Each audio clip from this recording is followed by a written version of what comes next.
Halo semuanya, pada video kali ini kami dari kelompok 10 akan membahas tentang menjual produk kepada konsumen korporasi pada mata kuliah kewirausahaan. Sebelum itu, saya akan membacakan anggota dari kelompok 10. Yang pertama ada Cecilia Maristella BR Pelangin-Angin dari kelas 3C, Ika-Dek Dwi Tari Sukma, yaitu saya sendiri dari kelas 3C, Iwayan Yoga dari kelas 3D, Ika-Dek Teguh Hantara dari kelas 3D. Adapun pembahasan materi yang akan dibahas pada video kali ini yaitu ada pengertian, mempelajari konsumen korporasi, menghubungi konsumen korporasi, presentasi, negosiasi, mencapai persetujuan dan kesepakatan. Yang pertama yaitu pengertian menjual produk kepada konsumen korporasi. Konsumen adalah orang yang memakai barang atau jasa yang tersedia di dalam masyarakat. Maka dapat dikatakan, konsumen korporasi merupakan suatu konsumen yang menarik untuk didekati yang akan membangun dan mengembangkan usaha dan bisnis yang akan kita jalani sekarang. Adapun strategi penjualan yang tentunya harus kita ketahui ada 5.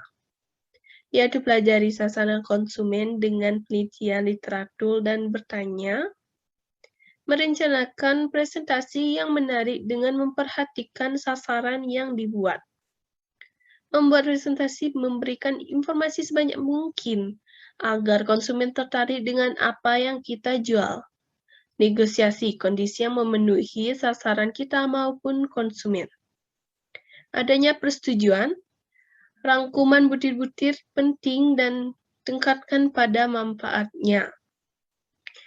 Strategi penjualan ini termasuk merupakan pembahasan yang akan selanjutnya akan dibahas oleh teman saya. Sebelum itu, saya akan menjelaskan bagaimana mempelajari konsumen korporasi. Dalam mempelajari konsumen korporasi, pada strategi penjualan kepada konsumen korporasi juga bergantung pada keahlian bernegosiasi dan berpresentasikan untuk meyakinkan calon pembeli. Ini juga tergantung pada pemahaman dan keyakinan akan produk atau jasa yang akan ditawarkan kepada konsumen agar bisa membeli barang yang kita jual sekarang ini. Pembahasan selanjutnya yaitu menghubungi konsumen korporasi. Yang pertama, komunikasi lewat surat. Pengiriman surat efektif digunakan untuk perkenalan dan pendahuluan. Jika konsumen tertarik dengan surat yang dibuat, maka akan ada pertemuan dengan konsumen. Yang kedua, menggunakan telepon. Melalui telepon, perlu teknik khusus dalam menghubungi perusahaan. Langkah-langkahnya itu, teknik mencairkan kekacauan, menjaga perhatian, dan memanfaatkan pertemuan sebesar-besarnya. 3. Merencanakan pertemuan dengan konsumen. Untuk pertemuan harus direncanakan dengan matang, baik itu lokasi, waktu, dan bahan yang diperlukan. 4. Mendengarkan konsumen. Dengarkan apa yang dibutuhkan oleh konsumen, dan bersikap sopan. Akhiri pertemuan dengan mengucapkan terima kasih dan menawarkan hadiah. Selanjutnya presentasi. Baik tidaknya presentasi dapat menentukan penjualan itu berhasil atau tidak. Dalam ilmu salesmanship, ada 3 jenis teknik persiapan presentasi penjualan. Yang pertama, persiapan presentasi standar. Dalam teknik ini, banyak perusahaan yang menyiapkan teks standar presentasi penjualan produk yang dibuat oleh tim yang menguasai beberapa hal. Yang kedua, persiapan presentasi terencana. Dalam teknik ini, wirausaha menyusun sendiri rencana presentasi yang disesuaikan dengan latar belakang, sikap dan kebiasaan calon pembeli. Yang ketiga, persiapan presentasi terprogram. Biasanya teknik ini dipergunakan untuk presentasi komponen mesin-mesin pabrik.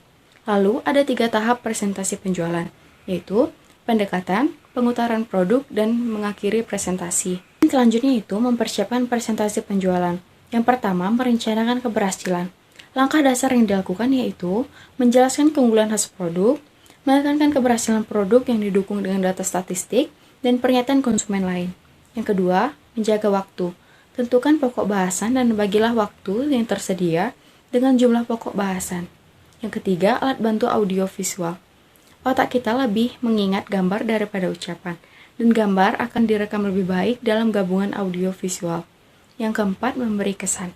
Yang dilakukan yaitu menawarkan keunggulan, memberi solusi, tidak menjatuhkan saingan, bersungguh-sungguh dengan perkataan, dan tutup dengan menayangkan kembali citra produk atau jasa dan perusahaan. Baik, di sini saya akan mempresentasikan materi negosiasi. Apa itu negosiasi? Mendengar kata negosiasi tentu kita tidak asing lagi, karena pada dasarnya di kehidupan sehari-hari kita hampir tidak terlepas dengan negosiasi, di mana negosiasi itu sendiri adalah bentuk interaksi yang dilakukan untuk mencapai suatu kesepakatan. Negosiasi biasanya dilakukan antara dua belah pihak atau lebih yang saling bertentangan dan berkehendak untuk memecahkan masalah yang dihadapi bersama. Adapun negosiasi menurut para ahli, yang pertama menurut Jackman pada tahun 2005, negosiasi adalah suatu proses yang terjadi antara dua pihak atau lebih yang pada mulanya memiliki pemikiran berbeda hingga akhirnya mencapai kesepakatan. Yang kedua menurut Oliver dalam Purwanto tahun 2006, negosiasi adalah sebuah transaksi di mana kedua belah pihak mempunyai hak atas hasil akhir. Untuk itu diperlukan persetujuan dari kedua belah pihak sehingga terjadi proses yang saling memberi dan menerima sesuatu untuk mencapai suatu kesepakatan bersama.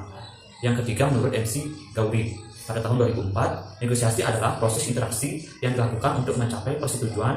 Proses ini melibatkan dua belah pihak atau lebih yang memiliki pandangan berbeda tetapi ingin mencapai beberapa resolusi bersama. Setelah konsumen setuju melakukan transaksi, syarat dan ketentuan masih harus dirundingkan. Yang pertama, menyiapkan perundingan.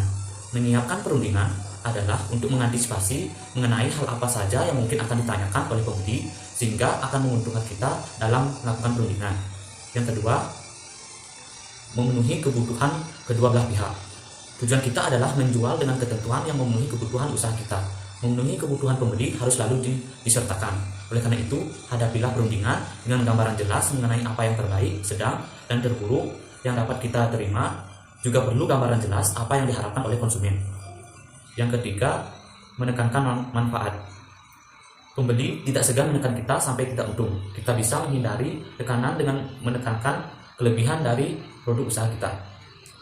Yang keempat, menghadapi pesaing. Dalam setiap negosiasi biasanya ada pihak ketiga atau pesaing dalam usaha kita. Penawaran mereka membatasi kesepakatan yang bisa kita capai. Konsumen akan membayar lebih besar atau menerima syarat yang kurang menguntungkan hanya jika kita bisa memberikan argumen yang meyakinkan tentang kelebihan dari produk usaha kita. Yang kelima, menentukan harga. Menjual dengan baik berarti tidak menurunkan harga karena dua alasan. Pertama, harga sering bukan tujuan utama konsumen. Kedua, harga adalah kunci keuntungan. Menentukan harga sebagai titik utama bisa mengancam keuntungan perusahaan tanpa meningkatkan penjualan. Akan lebih baik jika harga kita naikkan. Yang keenam, memanfaatkan otoritas tertinggi. Jika terjadi kebuntutan karena harga, coba mengalah agar pembeli merasa menang, pergi pada atasan atau minta staf menghadapi kita. Langkah akhir ini untuk memberi kesan fleksibel dan sebagai alasan saat bertahan. Sini saya akan melanjutkan presentasi terkait mencapai persetujuan dan kesepakatan. Persetujuan dan kesepakatan merupakan proses penawaran terakhir yang kita sepakati kepada konsumen perusahaan. Oleh karena itu, untuk menggolkan penjualan dalam mencapai persetujuan dan kesepakatan, wirausaha perlu menggiring konsumen sampai merasa mantap menerima tawaran yang diberikan. Adapun beberapa bagian dari mencapai persetujuan dan kesepakatan. Yang pertama, menimbang penutupan. Dalam menutup kita perlu bertindak yang secara langsung atau tidak, mendorong pembeli untuk melakukan transaksi dengan bertindak menutup pola tetap. Kita menghadapi individu dan harus mempertimbangkan hal ini dalam merencanakan penutup. Yang kedua, mendapatkan masukan. Kritik konsumen bisa mematahkan semangat, tapi orang yang banyak mengkritik biasanya memberi 3 kali lebih banyak daripada orang yang tidak memberikan kritik sama sekali. Yang ketiga, mengarahkan konsumen. Tunggu sampai yakin kalau kita telah mendapat dan memberikan informasi yang cukup untuk menuju penutupan yang baik dan membawa keputusan untuk membeli. Dan yang terakhir, menutup penjualan. Kita perlu bertindak cepat dan tidak melakukan momentum membeli. Bila tiba waktunya untuk menandatangani kontrak, konsumen dan akan melihat bahwa keuntungan yang kita tawarkan benar-benar sesuai dengan kebutuhan mereka dan keputusan membeli hanya suatu formalitas. Sekian presentasi dari kami. Mohon maaf apabila ada kesalahan.